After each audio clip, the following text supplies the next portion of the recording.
This is absolutely astonishing for a 21st century country, an advanced economy no less. But Queensland today ran out of electricity. Ran out.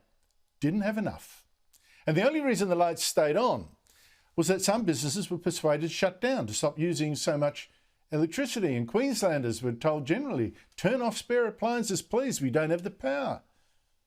And tomorrow it's New South Wales' turn. It's going to run short. It's just, this is an embarrassment for a country like this.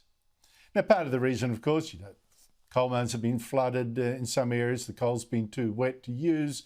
There's been a hold-up getting coal to other stations. There's been some breakages of coal-fired power stations that have been allowed to run down because there's no money in rejuvenating them when governments are telling you, oh, the coal's dead, or we're going to switch to renewables. Why would you spend $100 million prolonging the life of your generator? And there's the war in Ukraine, gas shortages.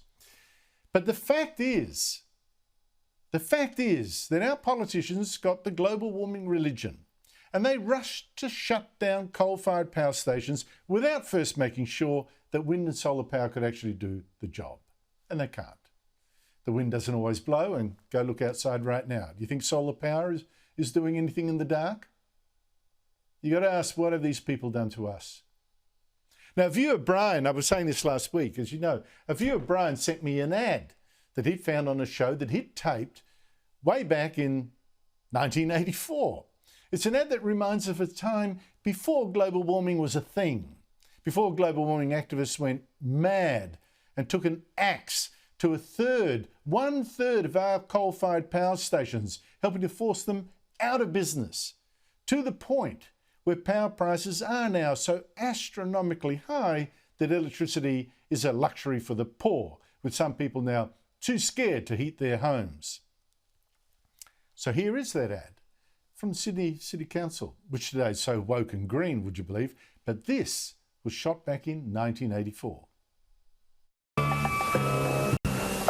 Compared to other everyday items, the price of electricity is quite painless. For the cost of a packet of pins, you can run your sewing machine for 100 hours. For the cost of a can of dog food, you can watch 150 episodes of Lassie. For the price of a magazine, you can light a room all night for a month.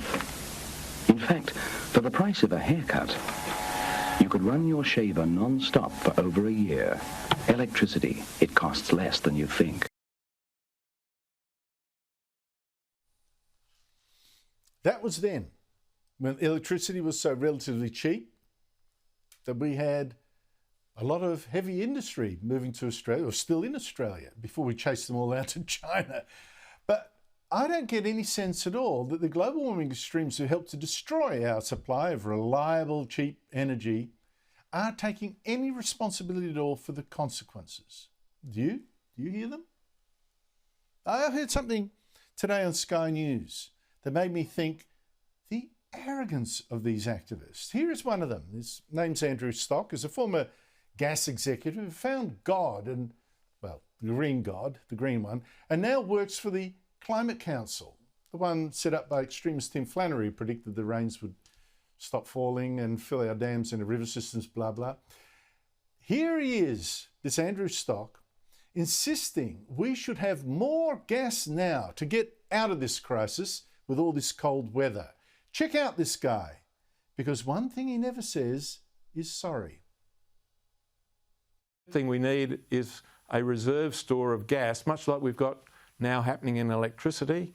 We need a reserve store in gas so that when we get to situations where gas is extremely short, the market operator can bring some reserved supplies of gas to the market, ease the pressure. Here's an industry that where the domestic sector really supported the growth of that industry for several decades, and perhaps they need reminding that those domestic customers need to be looked after at times like this.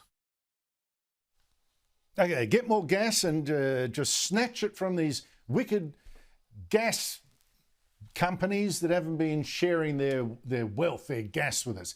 This, by the way, is the same Andrew Stock, who's the author of the Climate Council reports that actually told us to get rid of gas, like this one, How New South Wales Can Kick the Gas Habit, which opposed, by the way, the opening of the Narrabri gas project, which will give New South Wales customers lots more gas when the government finally gets around to approving it.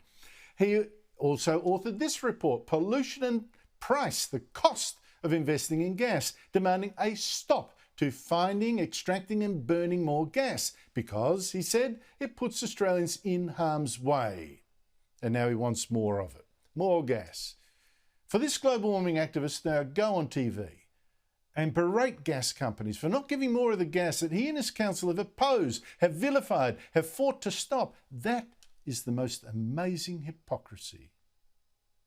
But you show me anywhere, just one green activist, just one green politician that looks at our power supplies today and says, sorry, we destroyed what worked to replace it with what doesn't, sorry. And all to make no difference to a climate that right now has produced one of the coldest snaps in our life.